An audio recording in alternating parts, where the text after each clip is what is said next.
Failing to plan is planning to fail. Ya, jadi ketika kita gagal dalam melakukan perencanaan, maka sebenarnya kita itu sedang merencanakan kegagalan. Jadi misalnya ini ilustrasinya ada orang mau bikin rumah, tapi dia nggak pakai blueprint, dia nggak pakai apa ya, nggak pakai desain, arsitektur dan sebagainya, langsung aja pokoknya ada kayu, pukul aja dipaku aja, akhirnya jadinya tidak beraturan dan pasti jelek. Dan kalau kena angin pasti langsung terbang.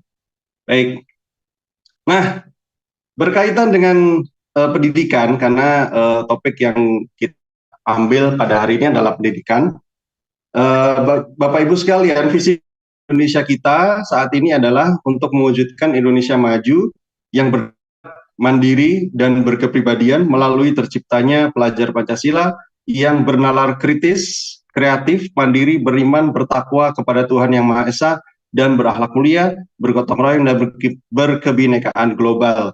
Jadi visi pendidikan kita itu sudah dirumuskan sejak era Mas Menteri ini, yaitu menciptakan profil pelajar Pancasila yang memiliki 6 karakteristik ini. Dan ini adalah sebuah karakteristik yang menurut saya sudah cukup lengkap ya. Dan karena akhir-akhir ini kami bertugas di kantor internasional dan memang kami merasa sangat perlu bahwa kemampuan atau skill berkebinekaan global itu sangat penting sekali sekarang Bapak Ibu. Karena sekarang kita itu adalah sebuah global village, sebuah desa global gitu ya. Dan kita menjadi salah satu global citizen. Kita menjadi bukan lagi hanya sebagai warga Indonesia, tapi kita juga sebagai warga dunia. Yang mana antar satu negara, satu kawasan itu saling terkait satu sama lain, dan kita harus saling memperhatikan apa yang terjadi di kawasan yang lain. Dan kita juga perlu memperkaya perspektif kita dengan bergaul tidak hanya dengan sesama orang Indonesia yang sudah beragam suku, ini ada kurang lebih 700 suku ya, tapi kita juga perlu memperluas pergaulan kita, perspektif kita dengan orang-orang dari berbagai negara. Saya kira itu adalah sebuah karakter dan itu sudah dicantumkan di dalam profil pelajar Pancasila. Nah, secara luas ya, saya ajak Bapak Ibu untuk naik helikopter ya. Kita terbang sebentar ke atas dunia, jadi kita tidak di kitaran Indonesia saja. Apa sih yang sebenarnya terjadi? Bagaimana sih sebenarnya kondisi pendidikan di dunia gitu ya? Ini adalah sebuah beberapa gambaran kecil saja data rilis oleh UNESCO.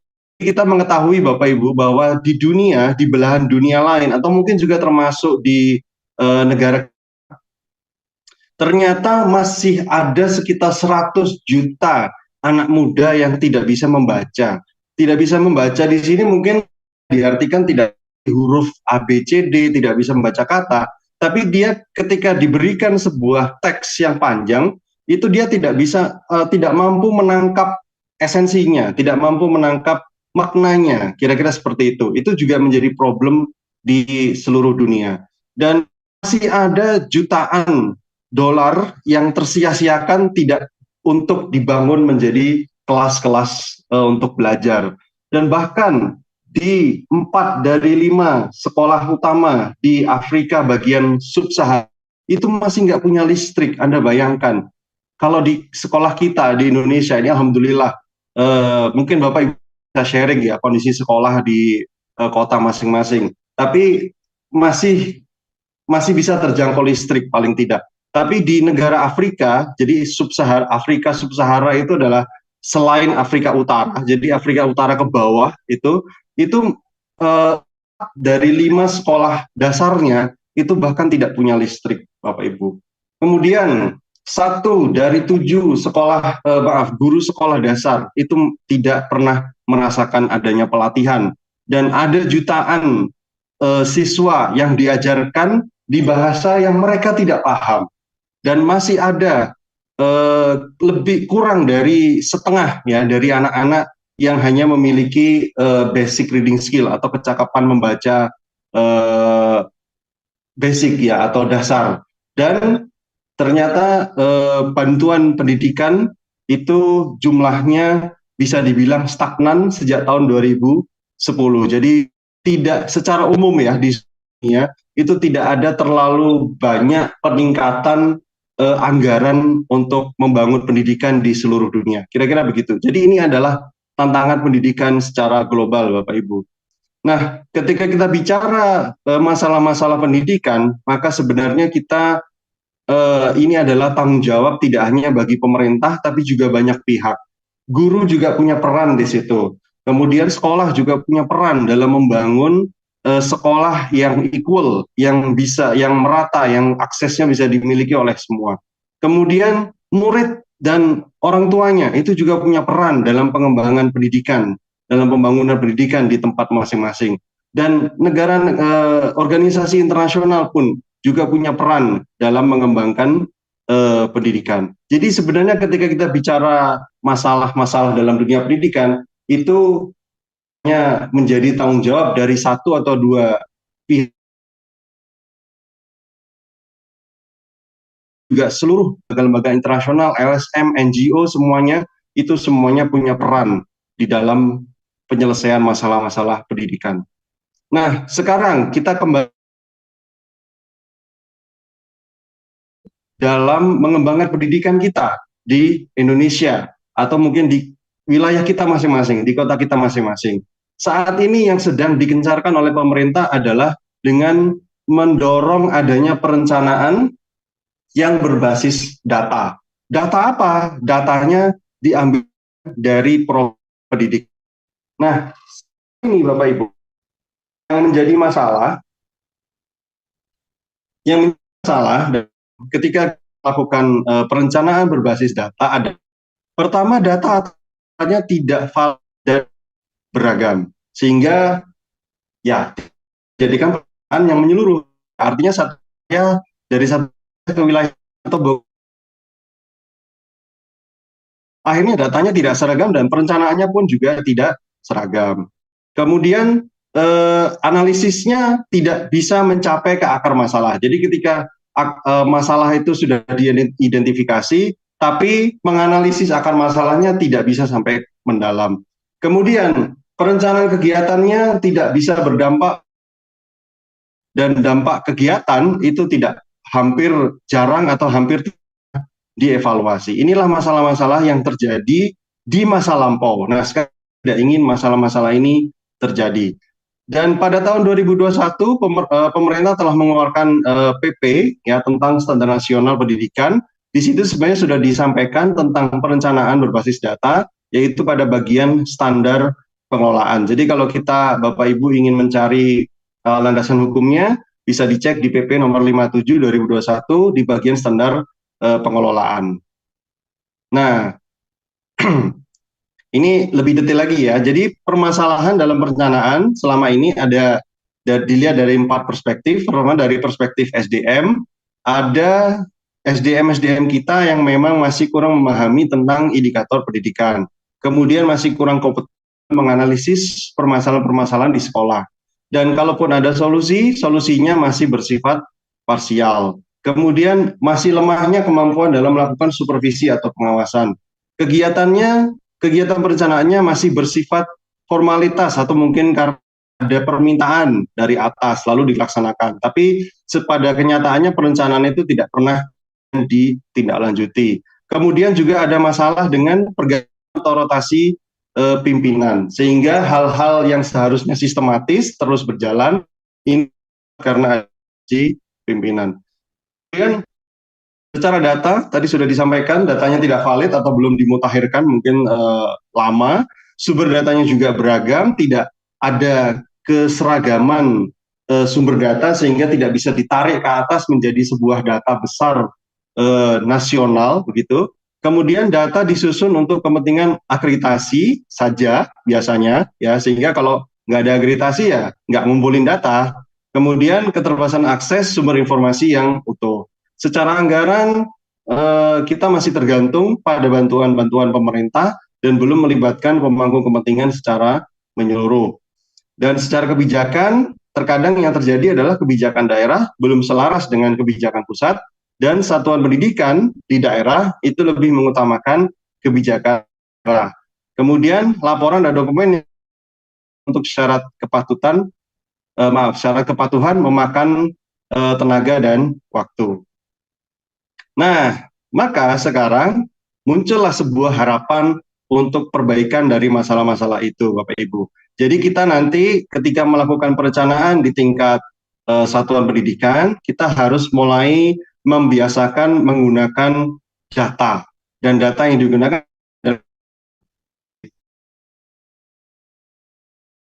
itu bisa kemudian kita olah dan kita analisis dengan pendekatan ilmiah, alias objektif, alias rasional. Dan kita bisa melibatkan berbagai pihak dan membangun komitmen bersama terjadi yang kita temukan. Jadi kurang lebih stepnya seperti ini ya, ada 4 ya Bapak Ibu. Ini sebenarnya sangat sederhana sekali. Jadi step pertama, kita harus mendapat.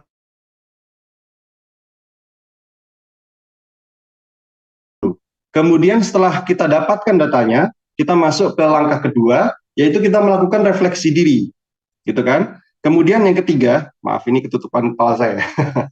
Yang ketiga adalah kita melakukan perencanaan program perbaikan. Jadi kita melakukan mana yang sudah baik, mana yang masih belum baik, gitu ya. Kemudian kita mulai dari situ melakukan perencanaan. Tentunya fokus kita adalah pada perbaikan. Baik, ya kita pertahankan. Tapi kita sekarang kita fokuskan energi, anggaran, SDM kita untuk hal-hal yang belum baik. Dan yang keempat, kita laksanakan program-program perbaikan itu. Sehingga nanti menjadi sebuah siklus berputar. Setelah kita melaksanakan program itu, di tahun berikutnya kita melihat kondisinya bagaimana, apakah sudah baik atau masih ada yang kurang dan sebagainya. Dan itu berputar terus setiap tahun seperti itu, Bapak Ibu sekalian. Nah, secara lebih detail, jadi langkah pertama ya untuk perencanaan berbasis data adalah pertama kita harus melakukan analisis dari profil pendidikan di satuan pendidikan kita. Kemudian dari situ kita melihat ya masalah yang kurang yang mana, lalu kita cari akar masalahnya. Nah, dari akar masalah yang kita temukan, baru kita membuat program kerja. Tujuannya untuk apa? Untuk menyelesaikan masalah itu. Nah, program kerja ini masuklah ke rencana kerja sekolah yang terdiri dari ada RKJM, ada RKT, dan pada akhirnya masuk ke ARKAS. Nah, dari ARKAS itu setelah di-approve dan sebagainya, lalu kita masuk ke tahap pelaksanaan kegiatan dan anggaran sekolah, lalu kita lakukan monitoring bagaimana apakah pelaksanaannya sudah sesuai harapan, kita evaluasi, dan baru pada tahun berikutnya kita bisa melihat progres dari pekerjaan kita pada tahun sebelumnya pada profil pendidikan. Dan itu berputar terus seperti itu kegiatannya ya Bapak Ibu. Nah, lalu apa yang kita lihat dari profil pendidikan kita? Ada 3, yaitu input, proses, dan outputnya. Dari output yang kita lihat adalah capaian hasil belajar A, dan B, pemerataan pendidikan yang bermutu. Dengan kata lain, output ini adalah kualitas capaian pembelajaran siswa. Nah, output ini adalah hasil dari proses yang tengah, yang hijau. Di proses ini, kita melihat mutu dan relevansi pembelajaran. Dengan kata lain, kita melihat bagaimana kualitas proses pembelajaran siswa. Dan dari proses ini, itu bermula dari input. Inputnya apa? Ada 2, yaitu yang pertama adalah kompetensi dan kinerja PTK atau pendidik dan tenaga pendidikan. Lalu yang kedua adalah bagaimana pengelolaan sekolah yang partisipatif, transparan, dan akuntabel. Ya, dengan kata lain, input kita melihat kualitas sekolah dan sumber daya manusianya seperti apa. Sehingga 3 bidang ini akan menjadi sebuah garis lurus yang kalau kita lakukan intervensi di satu kotak ya, di satu dimensi, maka itu akan berpengaruh ke dimensi yang lain. Nah, ini adalah beberapa indikator untuk pendidikan dasar dan menengah, ya, Bapak Ibu. Saya kira ini saya nggak perlu bacakan ya, misalnya di dimensi HUT ya, mutu kemampuan literasi siswa, kemudian bagaimana kemampuan numerasi siswa, bagaimana karakternya, penyerapan lulusannya bagaimana, pendapatan lulusan ini terutama kalau di level SMA, SMK ya, dan kemudian kompetensi lulusan. Lalu kita lihat di misalnya di bagian D ya, bagian D ini adalah mutu dan relevansi pembelajaran, yaitu di bagian proses ya. Maka yang dilihat, yang kita ambil datanya adalah misalnya bagaimana kualitas pembelajarannya, bagaimana kepemimpinan instruksionalnya, bagaimana iklim keamanan sekolah, bagaimana iklim kesetaraan gender, kemudian bagaimana iklim kebinekaan di sekolah itu, bagaimana iklim di sekolah itu semuanya adalah indikator yang menunjukkan bagaimana proses kita melakukan pembelajaran di sekolah. Dan ini nanti yang akan kita analisis dengan menggunakan data yang sudah disediakan Bapak Ibu oleh pemerintah kita, yaitu namanya adalah rapor pendidikan. Nah, ini memang baru dirilis ya tahun 2022 Bapak Ibu. Saya kira untuk rapor 2023 juga sudah muncul ya, karena memang syaratnya minimal mereka melihat progres selama 2 tahun, kemudian baru bisa mengeluarkan rapor pendidikan ini. Nah, rapor pendidikan ini juga bisa diakses oleh pihak di luar satuan pendidikan, misalnya masyarakat umum, ya, orang tua siswa, kemudian mungkin seperti saya sebagai seorang peneliti ya, peminat atau pengamat pendidikan, misalnya saya perlu tahu sebenarnya bagaimana kinerja pendidikan nasional kita saat ini. Lah, saya akan membuka rapor pendidikan. Dari situ kita bisa lihat, oh yang ini udah bagus, yang ini masih segini, yang ini masih dan sebagainya. Sehingga memang ketika kita melihat data yang menyeluruh ini satu nasional, itu kita bisa mulai memikirkan kira-kira kalau dari pihak kami yang di kampus, apa ya kontribusi yang bisa kami berikan untuk memperbaiki pendidikan nasional misalnya. Dan tentunya yang tidak kalah penting adalah Bapak Ibu yang ada di satuan pendidikan, karena Bapak Ibu adalah dari perbaikan pendidikan di negara kita. Nah, jadi Bapak Ibu, nanti ketika kita melakukan perencanaan, langkah sederhananya adalah seperti ini. Jadi kita nanti melihat ya, satuan pendidikan kita di halaman rapor pendidikan yang disediakan oleh kementerian. Di situ kita bisa menganalisis profil dari satuan pendidikan kita. Misalnya saya bekerja di sekolah SMP Negeri 5 Kota Malang misalnya. Saya sebagai warga di situ, saya melihat bagaimana profil SMP Negeri 5 Kota Malang tempat saya bekerja. Saya buka di situ, di platform itu. Kemudian dari situ kita melihat, kita mengidentifikasi ya yang sudah bagus yang mana, yang belum bagus yang mana. Nah, yang belum bagus ini kita lakukan identifikasi akar masalahnya. Kira-kira akar masalahnya apa ya? Kok bisa kurang di bagian ini? Lalu setelah itu baru kita identifikasi solusinya kalau begitu bagaimana, ya targetnya gimana, indikatornya gimana. Lalu kita menyusun rencana kegiatan, lalu kita input kegiatannya itu, ya usulan solusi kita itu ke dalam Arkas, kemudian Arkas disahkan, dan setelah itu kita laksanakan dan terjadilah proses pelaksanaan dan monef. Sangat sederhana ya Bapak Ibu ya. Sebenarnya ini, jadi gini Bapak Ibu, saya mempelajari ya dari beberapa konsep model di berbagai bidang ya, bidang pekerjaan. Misalnya Bapak Ibu di dunia pemerintahan ya, kalau kami di kampus gitu. Sebenarnya hal-hal yang kita lakukan ini sebenarnya mirip-mirip saja. Cycle-nya juga seperti ini saja. Jadi memang kehidupan kita itu ya seperti bumi kita ini yang bulat ini yang muternya begitu saja. Hanya saja mungkin kita pakai istilah yang berbeda, gitu kan. Kita mungkin konteksnya berbeda, kita sasarannya berbeda, kita subjeknya berbeda. Tapi sebenarnya hal yang kita lakukan itu ya begini-begini saja sebenarnya. Tidak ada yang apa ya, tidak ada sesuatu yang menurut saya baru kemudian mengagumkan dan sebagainya. Kurang lebih ya seperti ini saja ya Bapak Ibu. Jadi menurut kami harusnya ini mudah dilakukan, tapi tentu saja ngomong itu lebih gampang daripada melakukan gitu kan. Ya kalau gitu kami akan support jika nanti kami dari kampus itu tidak akan sungkan untuk membantu Bapak Ibu yang ada di satuan pendidikan untuk mungkin bantuan apapun ya, mengidentifikasi masalah atau mencoba mencari solusinya bagaimana dan sebagainya. Silahkan, kami terbuka di situ di perguruan tinggi. Nah, secara lebih lengkap Bapak Ibu, jadi beginilah tahapan dari PDB atau perencanaan berbasis data. Oh maaf, ini kebalik ya PPD, maaf. Ini ngetiknya sambil kena pengaruh obat flu kemarin ya Bapak Ibu. Jadi perencanaan berbasis data atau PBD ya. Jadi langkah pertama Bapak Ibu itu adalah, dan ini sebenarnya sudah disediakan ya oleh pemerintah. Kita bisa memakai lembar kerja yang disediakan pemerintah atau kita bisa bikin sendiri. Karena lembar kerja ini sebenarnya hanya berupa tabel-tabel yang bisa kita susun sendiri ya Bapak Ibu. Jadi kita mulai dari tahap pertama, yaitu kita memilah capaian indikator. Apa yang dilakukan di situ? Yang kita lakukan adalah kita mengunduh data profil pendidikan dari platform yang disediakan pemerintah, rapor pendidikan itu, atau profil pendidikan. Kita mencari mana satuan pendidikan tempat kita bekerja, kemudian kita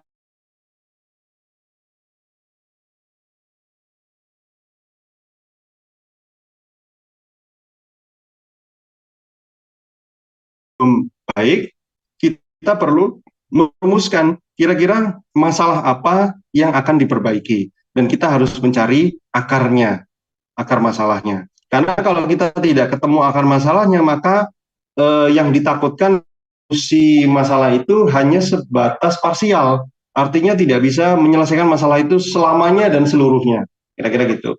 Kemudian yang ketiga, tahapannya adalah kita tentukan solusinya, kita membuat alternatif solusi, jadi bisa lebih dari satu Bapak Ibu untuk setiap akar masalah. Jadi akar masalahnya satu, kita bisa pikirkan solusinya mungkin ada satu, dua, tiga, itu boleh, silakan.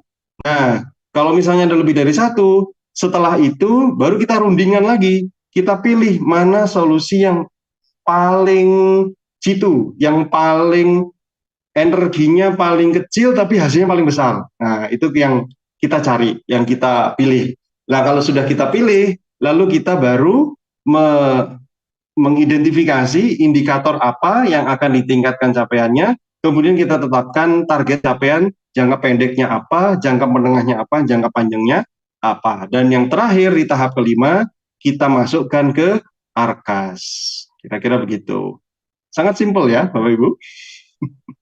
Nah, bagaimana sekarang kita menentukan akar masalah? Misalnya kita sudah menemukan nih, oh ternyata di sekolah saya yang kurang di bagian ininya, begitu ya. Nah, sekarang kalau gitu kita coba identifikasi akar masalahnya. Ada beberapa metode di luaran sana yang bisa kita gunakan ya Bapak Ibu untuk mencari akar masalah. Ini salah satunya adalah namanya design thinking.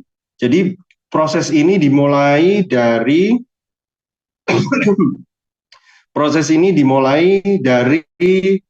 empathize. Jadi ini sebenarnya melingkar ya Bapak Ibu. Jadi nanti akan kembali lagi. Tapi kalau kita mulai, kita bisa mulai dari empathize atau understanding people.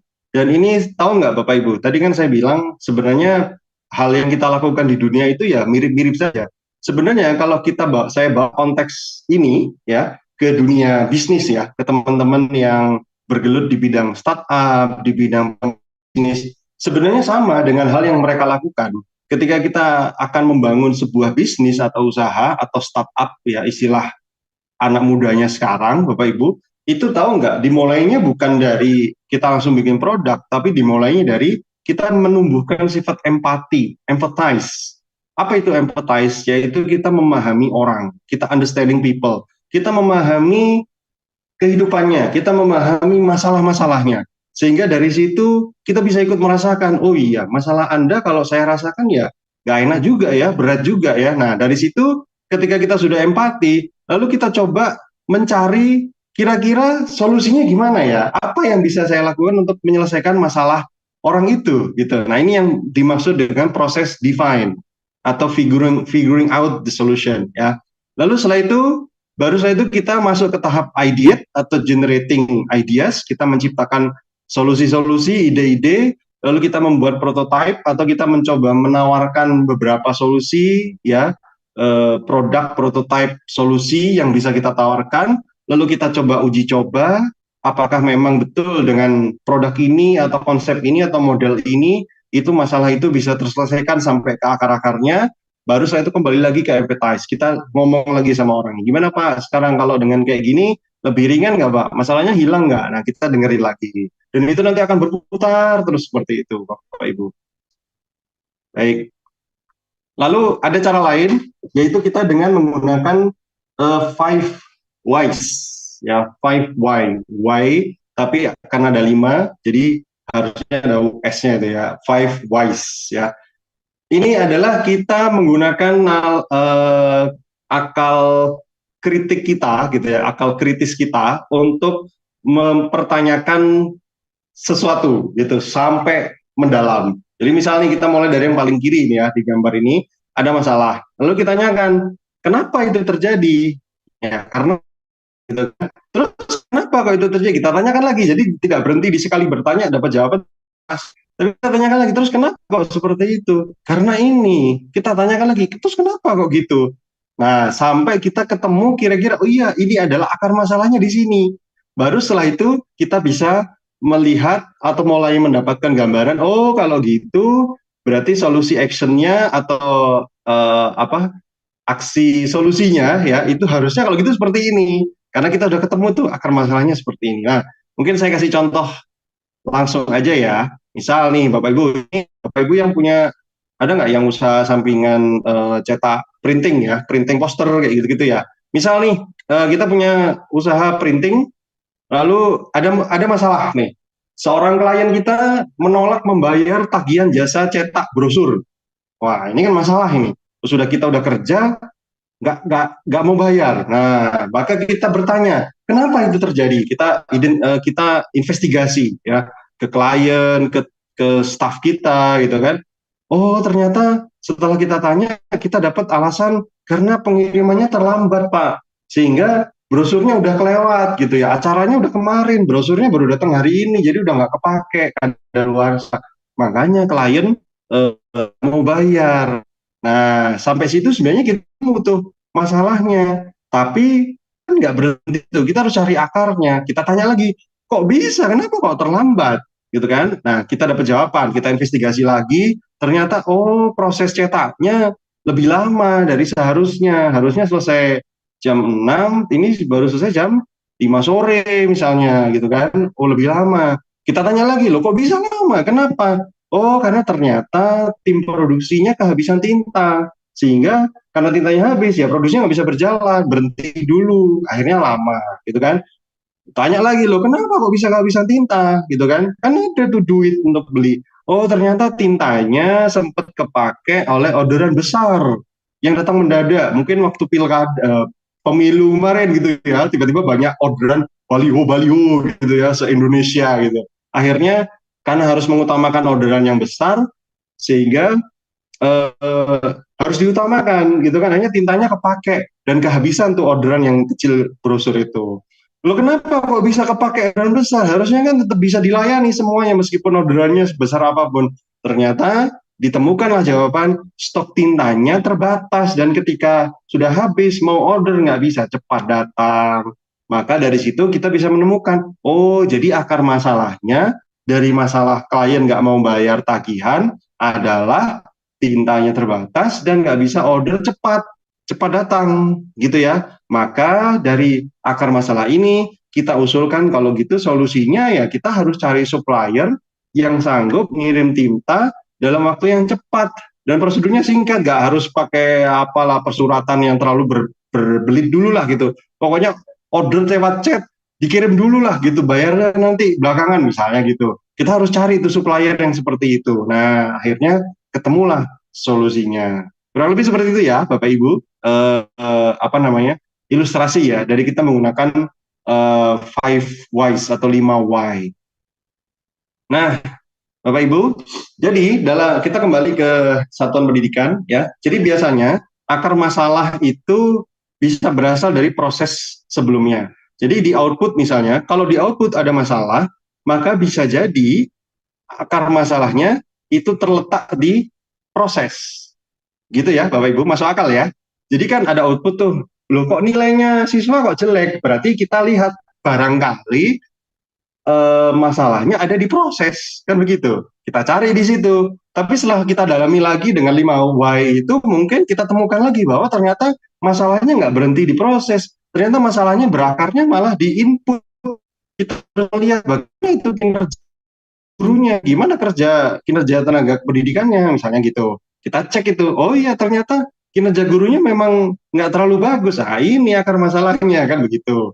Lalu kita cari lagi, kenapa kok gurunya kinerjanya seperti itu? Kita cari akar masalahnya, ya. Atau misalnya dari sisi pengelolaan sekolahnya, dimensi E ya, pengelolaan sekolahnya tidak partisipatif, tidak transparan, tidak akuntabel. Itu menyebabkan rangkaian panjang sampai ke akhirnya nilai kemampuan literasi siswa menurun misalnya gitu. Jadi kita harus mencari akar masalahnya. Nah, ini contohnya seperti ini, Bapak Ibu ya. Jadi ketika kita bisa pakai jadi output, proses, kemudian input. Nah, kemudian permasalahan yang ada di masing-masing level, output, proses, input, itu di sebelah kanan, di bagian akar permasalahan, itu bisa kita angkat untuk menjadi akar permasalahan dari permasalahan level di atasnya. Ini mudah-mudahan nggak bingung ya dengan omongan saya gitu ya. Bapak Ibu lihat gambarnya aja ya. Ada panah ke atas itu ya, naik ke atas. Jadi masalahnya gini, masalah di proses bisa jadi itu menjadi akar masalah bagi masalah di output. Jadi kita matchkan, oh ya kayaknya ini nih masalahnya di sini nih kayaknya, gitu kan. Kemudian masalah yang terjadi di input bisa jadi itu menjadi akar permasalahan bagi masalah di proses. Kira-kira. Jadi ini sebenarnya hubungan rasional saja. Kalau di ujung itu ada masalah, pasti di awalnya pasti ada sesuatu gitu kan. Kalau di ujung baik-baik aja, di awal ya pasti baik-baik aja kan begitu. Jadi prosesnya beruntun. Seperti waktu kalau main apa itu kartu remi diberdiriin tuh ya, terus dibikin berjajar begitu. Kalau disentuh kan satu jatuh ikut jatuh semua. Nah kira-kira seperti itu. Jadi pasti ada semacam multiplier effect atau butterfly effect apalah istilahnya orang-orang gitu ya. Baik, ini contoh nih. Contoh misalnya kita ambil data sebuah sekolah ya dari rapor pendidikan dari platform rapor pendidikan ditemukan bahwa ada masalah di output yaitu kemampuan literasi dan numerasinya siswa di sekolah itu rendah, nilainya hanya 1,50. Lalu di bagian proses itu juga ada masalah di situ. Ternyata menurut data dari rapor pendidikan, dukungan kepala sekolah terhadap refleksi guru itu kurang, ya, dan pengelolaan kurikulum sekolah juga kurang. Lalu di bagian input, di level input, ternyata juga ada masalah. Kompetensi pedagogiknya guru itu masih kurang, kemudian proporsi pembelanjaan, peningkatan mutu guru dan tenaga pendidikan juga kurang, lalu pemanfaatan TIK untuk administrasi juga masih rendah. Nah, Bapak Ibu, ini masalah yang ada di bawah ya proses dan input itu kalau memang relevan atau mungkin kita menduga bahwa ini adalah masalah di output ini adalah akar masalahnya output, maka bisa kita ke atas. Jadi yang tadi masalahnya output itu adalah kemampuan literasi dan numerasinya rendah. Barangkali menurut hasil diskusi kita gitu ya di sekolah ini, nampaknya itu berasal dari permasalahan di proses yang terkait dengan dukungan kepala sekolah terhadap refleksi guru. Maka itu kita angkat ke atas, ke tabel sebelah kanan atas, gitu ya. Dan masalah di proses, maaf, masalah di proses yaitu dukungan kepala sekolah yang terhadap refleksi guru kurang, nampaknya itu disebabkan oleh kompetensi pedagogik yang kurang di bagian input misalnya. Lalu kita tarik ke atas. Jadi Bapak Ibu, ini memang adalah salah satu upaya kita untuk mencari akar masalah dari permasalahan yang ada di output, proses, dan input. Dan ini sekali lagi sangat rasional ya Bapak Ibu. Kita nggak boleh apa ya, kita nggak boleh emosi atau kita berusaha menutupi kekurangan kita. Ini sebenarnya kan diskusinya hanya internal di sekolah itu. Jadi kita harusnya lebih terbuka. Apa sih yang bikin ada masalah di sini ya? Kita terbuka, iya memang masalahnya kayak gitu kurang ya. Inilah tujuannya kita harus mengakui kelemahan kita, kesalahan kita atau kekurangan-kekurangan kita itu. Inilah saatnya kita mengakui supaya nanti kita carikan solusi dan kita berikan treatment supaya masalah itu selesai. Kalau Bapak Ibu menutup-nutupi, misalnya gini nih, oh ternyata hasil rapor pendidikan mengatakan kompetensi pedagogik di sekolah kita itu kurang. Terus kita nggak terima, kita sebagai guru marah-marah. Apa ini kok bisa gini datanya ngawur gitu kan misalnya. Terus kita menolak terus, enggak di sini guru kita hebat-hebat gitu kan. Nah ini nggak boleh seperti itu ya Bapak Ibu. Ini dalam konteks membangun itu memang kita harus siap dengan menyampaikan keunggulan kita, prestasi kita, that's good. Tapi di sisi lain kita juga harus siap dengan mengakui kelemahan kita. Hal ini juga tidak hanya dialami oleh Bapak Ibu guru ya. Kami di kampus dosen pun juga setiap semester, setiap selesai semester, kami juga dapat penilaian tuh dari mahasiswa ya tentang kinerja kami di kelas, misalnya dalam hal pembimbingan, dalam hal pengajaran, penyiapan materi dan sebagainya. Kami ada itu raportnya gitu. Ada yang ngasih, jadi pakai skala 1 sampai 5 ya Bapak Ibu. Jadi ada yang menilai 5 gitu kan, ada yang menilai 4, oh alhamdulillah kita senang gitu kan. Tapi ada juga yang memilih 1, 2 itu ada itu. Tapi kalau Safira enggak kayaknya, kalau ke saya ya nggak berani soalnya dia bercanda Safira. Jadi sama ketika kita mendapatkan data seperti itu ya mau nggak mau misalnya penyiapan materi Pak Aulia Lukman ini kurang, nilainya cuma kalau di rata-rata itu misalnya cuma 3 koma gitu kan, jadi kan pertengahan gitu. Ya, ya sudah, kita harus terima evaluasi. Oh ya, memang itu kelemahan saya karena memang saya kemarin apa misalnya akar masalahnya adalah terlalu banyak kegiatan di luar pengajaran misalnya dan sebagainya. Lalu bagaimana solusinya ke depan ya? Kita harus carikan solusinya. Jadi kita harus ya, kekurangan-kekurangan yang terjadi di sekolah kita bisa terus kualitas pengelolaan sekolah kita, Bapak Ibu.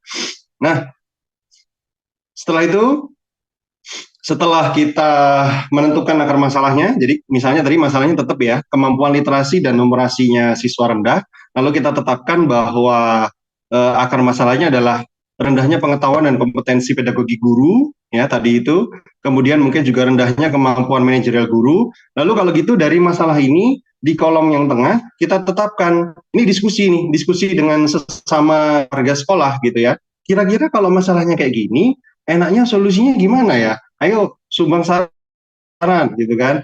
Akhirnya muncullah 4 saran ya, 4 alternatif solusi. Satu, meningkatkan satu, kita adakan pelatihan, meningkatkan kompetensi pedagogi. Oke, diterima, tulis dulu. 2 lagi, apa lagi? Oh ya, ini aja Pak, kita berbagi praktik, ya, berbagi praktik baik di kelompok kerja guru KKG. Jadi saling apa itu namanya ya, tim teaching ya, atau saling sharing lah. Kira-kira trik apa sih yang kamu gunakan di kelasmu sehingga kelasmu bisa menarik itu di-share ke temennya yang lain, buka gitu ya.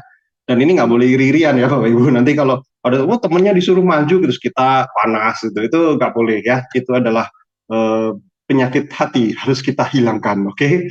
Kemudian yang ketiga adalah bermitra dengan lembaga pendidikan atau tenaga pendidikan LPTK untuk meningkatkan kompetensi pedagogik. Oke, diterima, tulis dulu. Lalu yang keempat, kita kuatkan kompetensi secara mandiri. Jadi kalau gitu guru dikasih tugas belajar mandiri deh, meningkatkan kualitasnya sendiri deh. Pokoknya nggak tahu caranya gimana, pokoknya harus belajar sendiri gitu. Nah, sudah ketemu 4 alternatif solusi. Lalu solusi yang kita pilih yang mana? Di kolom yang paling kanan. Kita diskusi lagi tuh. Kalau perlu voting gitu ya, wes pakai voting gitu ya.